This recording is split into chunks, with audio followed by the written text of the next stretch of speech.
Hello everyone, welcome to decimal. आज हम लोग पर्यावरण में बहुत ही इम्पोर्टेंट टॉपिक डिस्कस करेंगे जिससे एग्ज़ाम में क्वेश्चन बनते हैं एकदम एज इट इज़। आज जो हम लोग डिस्कस करेंगे वो है सम्मेलन। पर्यावरण के सम्मेलन हैं और बहुत ज़्यादा इम्पोर्टेंट हैं। ठीक है, तो सबसे पहला सम्मेलन हम लोग आज देखेंगे वो है रामसर सम्मेलन। कौन सा है? रामसर सम्मेलन।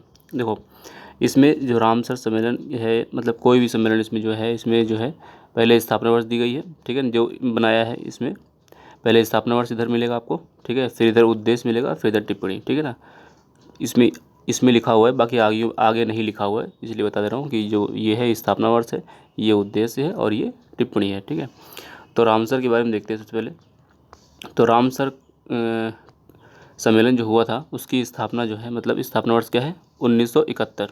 ठीक है, स्थापना वर्ष क्या है? 1971, 1971। उद्देश्य क्या था? उद्देश्य मतलब क्यों सम्मेलन हुआ होगा? तो आर्द्र भूमियों का संरक्षण। ठीक है, आर्द्र भूमियों के लिए वो ये सम्मेलन हुआ था। तो रामसर सम्मेलन किसके लिए हुआ था? आर्द्र भूमियों का संरक्षण और दीर्घकालिक उपयोग करना। ठीक है, आर्द्र भूमि का संरक्षण और दीर्घकालिक उपयोग करना, मतलब आर्द्र भूमि जिसको नहीं पता बता दूं, आर्द्र भूमि एक ऐसी जगह होती है जहां साल भर पानी भरा होता है और वहां पर जैव विविधता बहुत ज़्यादा होती है। जैव विविधता मतलब बायोडाइवर्सिटी। ठीक है, उसको बोलते हैं आर्द्र भूमि। आर्द्र भूमि में साल भर पानी होता है। ठीक है, और वहाँ पर जैव विविधता बहुत ज़्यादा होती है, मतलब पशु, छोटे छोटे पशु, बड़े पशु भी हो सकते हैं। ठीक है ना, और पशु पक्षी पक्षी वहाँ बहुत सारे आते हैं, मतलब कुछ तो देश के होते हैं, कुछ प्रवसन करके आते हैं। ठीक है, जैसे विदेश से कुछ पक्षी उड़ के आते हैं, रसिया से कुछ पक्षी उड़ के आ जाते हैं, कुछ इधर से मिडल ईस्ट से आ जाते हैं। ठीक है, तो इस तरह के जो पक्षी आते हैं उनको प्रवासी पक्षी बोलते हैं और वो आर्द्र भूमियों में आ जाते हैं। ठीक है, तो आर्द्र भूमि क्या होती है? एक ऐसी जगह जो साल भर जिसमें पानी भरा होता है, और उसी को संरक्षण करने के लिए, क्योंकि वहाँ बायोडाइवर्सिटी बहुत ज़्यादा होती है ना, बायोडाइवर्सिटी भी बहुत ज़्यादा होती है, उसका दीर्घकालिक उपयोग, उसका संरक्षण करो, उसी का दीर्घकालिक उपयोग। देखो, टिप्पणी में क्या है? इसे जल पक्षी सम्मेलन भी कहते हैं, ये बहुत इंपॉर्टेंट है। ठीक है ना, इसे जल पक्षी सम्मेलन भी बोलते हैं। कौन सा सम्मेलन? जल पक्षी सम्मेलन। जल पक्षी सम्मेलन, इसको एज इट इज लिखना, बस इतनी चीज़ लिखना। ठीक है ना, पूरी तुम कहानी मत लिखना ऐसे लंबी लंबी लाइन। इसे जल पक्षी सम्मेलन कहते हैं। भारत इस सम्मेलन का हिस्सा है। ठीक है ना, ये भी लिख लेना कि भारत क्या, पूछ लेंगे क्या भारत इस सम्मेलन का हिस्सा है सीटेट में, कि भारत सम्मेलन का हिस्सा नहीं है, ऐसी स्टेटमेंट दे देंगे एक, तो वो स्टेटमेंट गलत होगी। भारत इस सम्मेलन का हिस्सा है। ठीक है, वर्तमान में कितनी है भारत में? 12 रामसर साइट है। और मैं तुम्हें सजेस्ट करूँगा कि जब पेपर देने जाना तो उससे पहले ये देख लेना कितनी रामसर साइट हैं। ठीक है, क्योंकि बढ़ भी सकती है, क्या पता बढ़ जाए, तुम 22 रट के जाओ। ठीक है, रामसर साइटें जो है बढ़ा करती हैं। ठीक है ना, घटेंगी नहीं, बढ़ती रहती है। ठीक है ना, क्या पता तुम जब पेपर देने जाओ, जब पेपर हो उस टाइम 23 सॉरी 43 हो गई हो, 43 हो गई हो। ठीक है, तो इसको चेक कर लेना एक बार, ये चेक करने लायक डेटा है ये वाला, और बाकी जो है सेम एज इट इज़ रहेगा। ठीक है, बस ये चेक कर लेना पेपर से पहले। अब देखो नेक्स्ट कौन सा सम्मेलन है? दूसरा है स्टॉकहोम सम्मेलन। ठीक है, रामसर हुआ था 1971 में, स्टॉकहोम हुआ था 1900। बहुत इंपॉर्टेंट है ये तो एकदम, मतलब इसको अगर कुछ, अगर पर्यावरण में है तो यही है इंपॉर्टेंट। अगर कोई सम्मेलन बहुत ज़्यादा इंपॉर्टेंट तो ये इंपॉर्टेंट है, इसको एकदम इंपॉर्टेंट लिख दो। मतलब जितनी बार मोस्ट इंपॉर्टेंट, वेरी इंपॉर्टेंट जो लिख सकते हो वो लिख डालो। ठीक है ना, 1972। ठीक, देखो इसका उद्देश्य क्या था? ठीक है, उद्देश्य क्या था कि पर्यावरण का अंतर्राष्ट्रीय संरक्षण। ठीक है, पर्यावरण का अंतर्राष्ट्रीय संरक्षण, मतलब इंटरनेशनल लेवल पे जो है सरकारों से ये बात मनवाना कि हम पर्यावरण का संरक्षण करेंगे। ठीक है, स्टॉकहोम सम्मेलन यूएनईपी इसका परिणाम है। जो यूएनईपी है, यूएनईपी इसका परिणाम है। यूएनईपी की वीडियो बनाई है, अगर नहीं देखी यूएनईपी क्या है तो यूएनईपी देख लो, पता चल जाएगा। नहीं तो ऐसे बस यूएनईपी रटे रहोगे, यूएनईपी है क्या पता नहीं चलेगा। तो यूएनईपी है क्या, स्थापना कब हुई, सारी चीज़ें डिटेल में है, वो यूएनईपी की वीडियो देखो। तो यूएनईपी उसका परिणाम है। ठीक है, स्टॉकहोम सम्मेलन का ही परिणाम है। और क्या इंडिया में देखो, मैं बताऊँ क्या परिणाम है। जो वाइल्ड लाइफ प्रोटेक्शन एक्ट बना हुआ है। ठीक है, 1972 का इसकी वीडियो बनाई है। ठीक है, तो ये जो वाइल्ड लाइफ प्रोटेक्शन एक्ट, मतलब वन्य जीव संरक्षण अधिनियम 1972 में आया है, ये स्टॉकहोम सम्मेलन की वजह से आया है। ठीक है, ये स्टॉकहोम सम्मेलन की वजह से आया है, ये चीज़ ध्यान रखना। और पर्यावरण संरक्षण अधिनियम 1986। ठीक है, पर्यावरण संरक्षण अधिनियम 1986, ये भी जो है स्टॉकहोम की वजह से आया है। ठीक है, तो इंडिया में भी इसके बहुत सारे एक तरह से इफेक्ट देखने को मिले हैं। विश्व स्तर पे तो यूएनईपी बना ही है, इंडिया ने भी जो है इस तरह के काम किए हैं, और भी देशों ने काम किए हैं, उनकी ज़रूरत नहीं, इसलिए उनके बारे में नहीं देखना। ठीक है, तो दो सम्मेलन देखे, पहला रामसर, दूसरा स्टॉकहोम, तीसरा साइट्स। साइट्स क्या है? साइट्स देखो, इसकी स्थापना हुई थी 1973 में। साइट्स की स्थापना हुई थी 1973 में। इसको बोलते हैं the convention on international trade in endangered species wild fauna and flora. ध्यान सुनना, the convention on international trade in endangered species wild fauna and flora, इसकी भी वीडियो बनाई है, साइट्स की। जाना वीडियो उसकी प्लेलिस्ट में, वहाँ पे साइट्स लिखा होगा, ऐसे एज इट इज साइट्स लिखा होगा, उसको खोलना, वहाँ पे पहले साइट्स की वीडियो देख लेना। ठीक है, फिर तुम्हें समझ में आएगा साइट्स है क्या। ठीक है, तो ये इसका बना था 1973 में। ठीक है, इससे प्राप्त होने वाले उत्पादों अथवा लुप्त प्रजातियों के अंतर्राष्ट्रीय वाणिज्यिक व्यापार का नियंत्रण अथवा रोकथाम। मतलब कि देखो, साइट्स में क्या था कि कुल मिलाकर के इलीगल ट्रेडिंग को रोकी गई थी जानवरों के।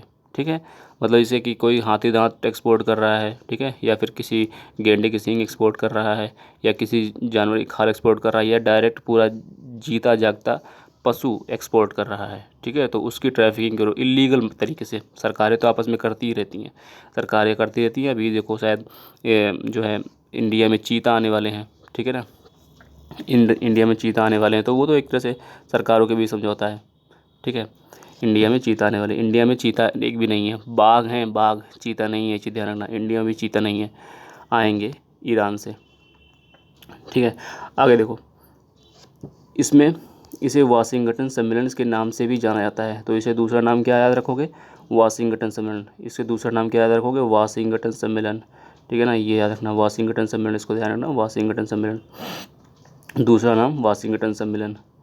और यह कानूनी रूप से बाध्यकारी है, मतलब बाइंडिंग है। ठीक है ना, बाइंडिंग है मतलब बाध्यकारी है, मानोगे तो ठीक, नहीं तो बैन लगाना शुरू कर देंगी सरकारें। ठीक है, बाइंडिंग है, इस तरह बाइंडिंग होता है, मतलब कि प्रतिबंध लगाना शुरू कर देते हैं उस देश पर। इस तरह बाइंडिंग ऐसे तो होगा, अब क्या बाइंडिंग पे कोई ऐसा थोड़ी है कि कोई तुम्हें पैसे नहीं देगा। बाइंडिंग मतलब इस तरह के प्रतिबंध लगाते हैं कुछ विश्व स्तर पर। देखो, अगला है प्रवासी प्रजातियों का सम्मेलन, इसको बोलते हैं CMS, प्रवासी प्रजातियों का सम्मेलन। अब देखो, प्रवासी प्रजाति मतलब कोई भी ऐसी प्रजाति जो प्रवास करके एक स्थान से दूसरे स्थान पर जाती है। सबसे ज़्यादा प्रवासन दो ही जीव करते हैं, एक मछली और दूसरा चिड़िया। ठीक है, मछलियाँ जो होती हैं वो समंदर के अंदर अंदर तैर करके एक कॉन्टिनेंट से दूसरे कॉन्टिनेंट, मतलब एक महासागर से दूसरे महासागर में इस तरह चली जाती हैं। ठीक है, अकेले नहीं जाती है एक मछली, वो झुंड में जाती है। ठीक है ना, मतलब कि पूरा ग्रुप बना करके एकदम पार्टी होती है। अब देखो, इसमें मतलब कि चिड़िया भी होती हैं, चिड़िया भी जो होती हैं वो भी ग्रुप में होती हैं। ठीक है, जैसे बताया भी कि रसिया से कुछ चिड़िया आती हैं। ठीक है, राजस्थान की तरफ केवलादेव, वहाँ पे एक वन्य जीव अभयारण्य या राष्ट्रीय नेशनल पार्क है। तो यहाँ पर इसका स्थापना जो हुई थी 1979 में हुई थी, 1979 में हुई थी। वन्य जीव की प्रवासी प्रजातियों के संरक्षण पर सम्मेलन, वन्य जीव की प्रवासी प्रजातियों के संरक्षण के लिए सम्मेलन। ठीक है, वन्य जीव की प्रवासी प्रजातियों के संरक्षण पर सम्मेलन ये हुआ था। किसके लिए हुआ था? वन्य जीव के प्रवास, मतलब कि प्रवास पर प्रजातियों के संरक्षण, मतलब जो जिस पक्षी हैं या फिर किसी तरह के जीव हैं वो प्रवास करके आते हैं तो उनका संरक्षण करना है। मतलब कि ऐसा नहीं कि एक देश से दूसरे देश में गए और दूसरे देश से ये मानो दो देश हैं, इन दोनों दूसरे की दुश्मनी है और यहाँ से ये जीव गए तो यहाँ के लोग दुश्मनी की वजह से, इंसानों की दुश्मनी की वजह से जानवरों को नुकसान पहुँचा दें। जैसे नहीं, मान लो अगर कोई क्या कहते हैं कि प्रजाति है जो क्या कहते हैं कि इंडिया की है, मान लो पाकिस्तान में चली गई, तो अब वो लोग गुस्सा ऐसा ना हो कि इन जानवरों पे निकालें। तो ये चीज़, इस चीज़ को ध्यान में रखने के लिए बनाया गया है कि आपस में देशों की दुश्मनी हो सकती है लेकिन जानवरों पे उसका कोई इफेक्ट ना पड़े। ठीक है, तो वन्य जीवों के प्रवासी प्रजातियों के संरक्षण पर सम्मेलन है। ठीक है ना, प्रवास कर रहे हैं तो उनको अपना जो है दैनिक काम पूरा करने दो, उन पे जो है अपने जो दुश्मनी है उसकी वजह से कोई इफेक्ट ना पड़े, देशों की दुश्मनी की वजह से। देखो, अगला क्या है, इसमें जो है टिप्पणी में देखें तो क्या है, बॉन कन्वेंशन के नाम से आता है, तो इसको दूसरा नाम लिख लेना, बॉन कन्वेंशन। ठीक है, बॉन कन्वेंशन इसका दूसरा नाम लिखना। यह संयुक्त राष्ट्र पर्यावरण कार्यक्रम UNEP के तत्वावधान में है। ठीक है, संयुक्त राष्ट्र पर्यावरण कार्यक्रम UNEP के तत्वावधान में है। ठीक है, तो UNEP के तत्वावधान में है। ठीक है, ये चीज़ ध्यान रखना। किसके तत्व, ऐसे क्वेश्चन है कि अगर पूछ ले कि CMS किसके तत्वावधान में है तो UNEP के तत्वावधान में है। ठीक है, नेक्स्ट है नैरोबी घोषणा पत्र। नेक्स्ट है नैरोबी घोषणा पत्र। नैरोबी घोषणा पत्र 1982 में आया था। ठीक है, कब आया था? 1982 में आया था। सतत विकास को प्राप्त करने के लिए, देखो इसको बोलते हैं एसडीजीज़। ठीक है, इसकी भी वीडियो बनाई है सतत विकास की। ठीक है, सतत विकास की वीडियो बनाई है, वो भी देख लेना। ठीक, यहाँ पर हमने जितनी भी इसमें चीज़ें मिली हैं सबकी वीडियो बना डाली है। एसडीजी देख लेना, तभी फिर देख लेना। अगर नहीं जानते हो सतत विकास क्या होता है तो एसडीजी पहले देख लो, फिर इसको समझ जाओगे आराम से। तो ये है 1982 में नैरोबी घोषणा पत्र, ऐसे आएगा। अगर टेट में इतना ही पूछ लें नैरोबी घोषणा पत्र तो ये आंसर क्वेश्चन बन जाएगा बढ़िया। ठीक है, अगर सीट में पूछ लें किसके लिए तो सतत विकास के लिए, स्टॉकहोम की 10वीं वर्षगांठ पर। ठीक है ना, सीटेट तो 2 स्टेटमेंट बना देगा इस तरह, जैसे कि पहली स्टेटमेंट इसको बना देगा सतत विकास को प्राप्त करने के लिए, और यहाँ लिख देगा दूसरी स्टेटमेंट स्टॉकहोम की 11वीं वर्षगांठ के लिए। ठीक है ना, तो फिर ये स्टेटमेंट गलत हो जाएगी, केवल एक सही होगी। इस तरह स्टेटमेंट बना देता है सीटेट। ठीक है, लेकिन अगर 10वीं लिखा हुआ है यहाँ पे तो फिर वो सही होगी, दोनों स्टेटमेंट सही होंगी, ए और बी दोनों सही होंगी। आगे देखो, नेक्स्ट है वियना कन्वेंशन, वियना सम्मेलन। ये भी बहुत इंपॉर्टेंट है, वियना भी बहुत इंपॉर्टेंट है। देखो इसमें 1985 में, ठीक है, कब हुआ था? 1985 में हुआ था। ओजोन परत के संरक्षण, ठीक है, ओजोन परत का संरक्षण करना है। इसका काम क्या था, किस लिए हुआ था? ओजोन परत का संरक्षण करना। ओजोन परत बताए ना, ओजोन परत का क्षरण हो रहा है लगातार। जब हम लोग पढ़ेंगे ओजोन के बारे में उसमें डिटेल पढ़ेंगे। बस अभी इतना याद कर लो, वियना कन्वेंशन का संबंध किससे रखेंगे? ओजोन परत के संरक्षण से। ठीक है, इसे कानूनी रूप से अनिवार्य लक्ष्यों में शामिल नहीं किया गया है। इसे कानूनी रूप से अनिवार्य लक्ष्यों में शामिल नहीं किया गया है। ठीक है ना, ध्यान रखना ये जो है। आगे मॉन्ट्रियल प्रोटोकॉल, अगला है मॉन्ट्रियल प्रोटोकॉल। देखो कब हुआ था? 1987 में। 1987 में हुआ था। ओजोन क्षय पदार्थों का नियंत्रण, ठीक है, ओजोन क्षय पदार्थों का नियंत्रण। ठीक, कौन से पदार्थों का नियंत्रण? ओजोन क्षय, मतलब जो ओजोन का क्षरण कर रहे हैं उन पदार्थों का नियंत्रण करने के लिए। देखो ये ओजोन परत के संरक्षण हेतु वियना सम्मेलन का प्रोटोकॉल है। ठीक है, वियना सम्मेलन का एक तरह से प्रोटोकॉल है ये। ठीक है ना, ओजोन परत के संरक्षण हेतु वियना सम्मेलन का प्रोटोकॉल है। सार्वभौमिक संधि मतलब सभी संयुक्त राष्ट्र देशों द्वारा मंजूर की गई। तो जो सार्वभौमिक संधि थी सभी संयुक्त राष्ट्र देशों द्वारा मंजूर की गई, कानूनी रूप से अनिवार्य है। तो मॉन्ट्रियल प्रोटोकॉल जो है वो कानूनी रूप से अनिवार्य है। हाइड्रोफ्लोरो, इसमें देखो हाँ, केवल ओजोन क्षय पदार्थों को लक्ष्य बनाना है। ठीक है, और GHG अर्थात हाइड्रोफ्लोरोकार्बन, ठीक है, हाइड्रोफ्लोरोकार्बन नहीं है। ठीक है, ये चीज़ ध्यान रखना। और अगर इसमें इतनी चीज़ें ना समझ में आए तो बस इतना चीज़ ध्यान रखना कि 1987 में बना था और ओजोन ओजोन क्षय पदार्थों के नियंत्रण करने के लिए बना था। बस इतना ही ध्यान रखना, काम हो जाएगा तुम्हारा। आगे देखो, ब्रुटलैंड रिपोर्ट है। ठीक है, ब्रुटलैंड इसको रिपोर्ट बोलते हैं या फिर ब्रांटलैंड। ठीक है, 1987 किसके लिए? सतत विकास के लिए, SDG के लिए। ठीक है, सतत विकास का सिद्धांत दिया। ठीक है, इसमें क्या हुआ? ब्रुटलैंड रिपोर्ट में सतत विकास का सिद्धांत दिया, कॉन्सेप्ट दिया, सिद्धांत एक तरह से। सतत विकास की वीडियो देख लेना, पता चल जाएगा, बार बार सतत विकास नाम आ रहा है। ठीक है, सतत विकास की वीडियो देख लेना। इसका संदेह रखना, कब आया था? 1987 में।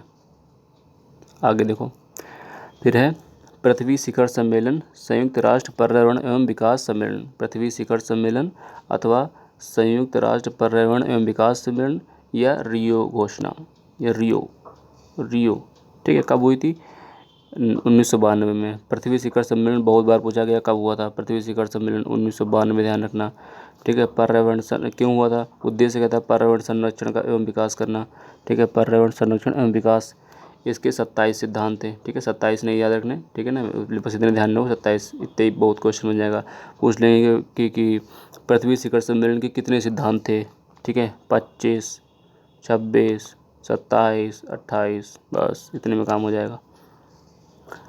देखो, हस्ताक्षर के लिए 3 कानूनी रूप से अनिवार्य समझौते किए गए। पहला समझौता था CBD, ठीक है, दूसरा था UNFCC, तीसरा था UNCCD। ठीक है, तो हस्ताक्षर के लिए 3 कानूनी रूप से अनिवार्य समझौते इसमें हुए थे। CBD हुआ था, UNFCC हुआ था और UNCCD हुआ था। ठीक है, अब देखो एजेंडा 21 ये भी बहुत इंपॉर्टेंट है। एजेंडा 21 भी इम्पॉर्टेंट है। एजेंडा 21 काफ़ी इम्पॉर्टेंट है। 1992, ठीक है ना। 1992 किसके लिए? सतत विकास के लिए। यह पृथ्वी सम्मेलन 1900 का परिणाम है। मतलब जो पीछे पढ़ा ना पृथ्वी सम्मेलन, ये जो पढ़ा पृथ्वी सम्मेलन, इसी का परिणाम है क्या? एजेंडा 21। मतलब कि एजेंडा 21 का और पृथ्वी सम्मेलन 1992 का सीधा संबंध है, ठीक है।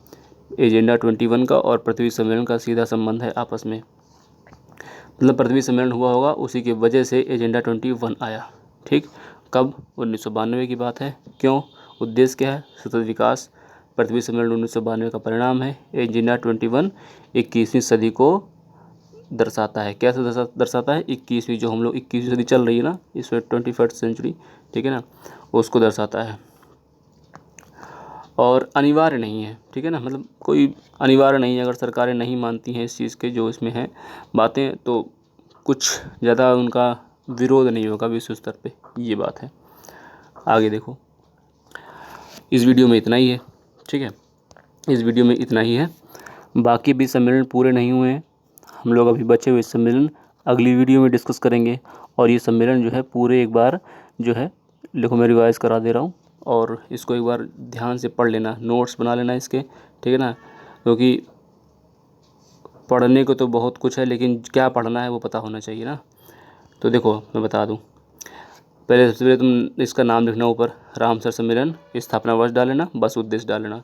इसमें बस ये लिख लेना, ठीक है, जल पक्षी सम्मेलन, ठीक है। और भारत का हिस्सा है, छोटे 42 अभी हैं। और पेपर से पहले एक बार गूगल कर लेना कितने हैं, ठीक है। दूसरा हेडिंग डालना, स्टॉकहोम घोषणा पत्र 1972, ठीक है, पर्यावरण का अंतर्राष्ट्रीय संरक्षण UNEP इसका परिणाम है। बस इसको ऐसे लिखना, जरा से तो है। देखो फिर साइट्स के बारे में, साइट्स की पहले वीडियो देख लेना, साइट्स की पहले तुम वीडियो देख लो, ठीक है। अगर नहीं देखी है, देख ली है तो कोई बात ही नहीं, साइट्स की वीडियो देखो, तब तुम्हें समझ में आएगा साइट्स है क्या। नहीं तो इसे रटते रहोगे, ठीक है, कहोगे साइट्स है क्या।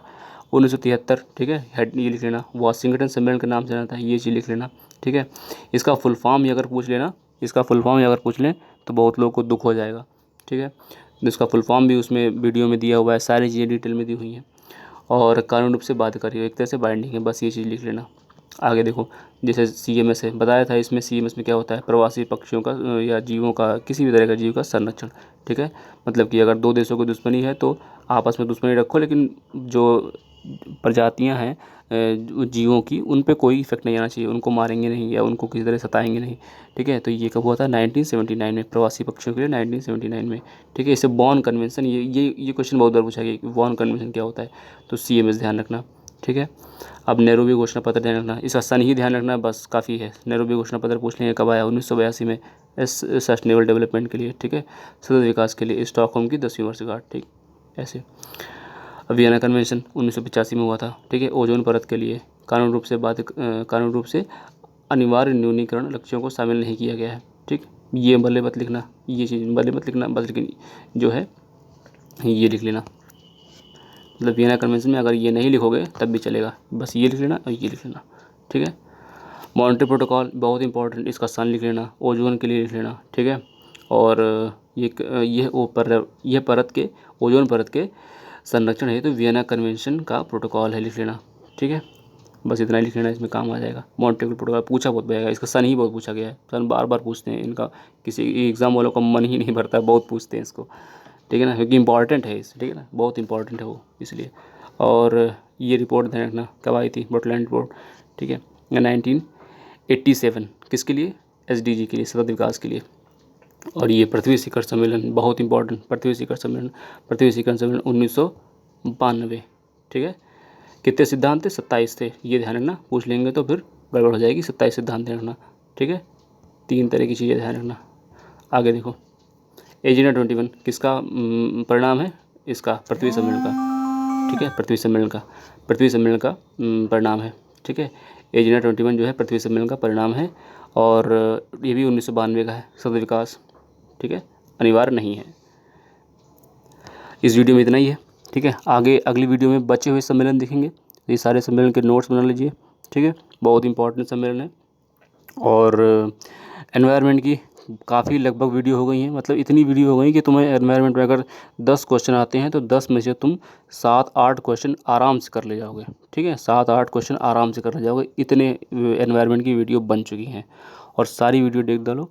ठीक है, सारी वीडियो देख डालो। अगर कोई सजेशन है, कोई क्वेरी है तो नीचे कमेंट कर सकते हो।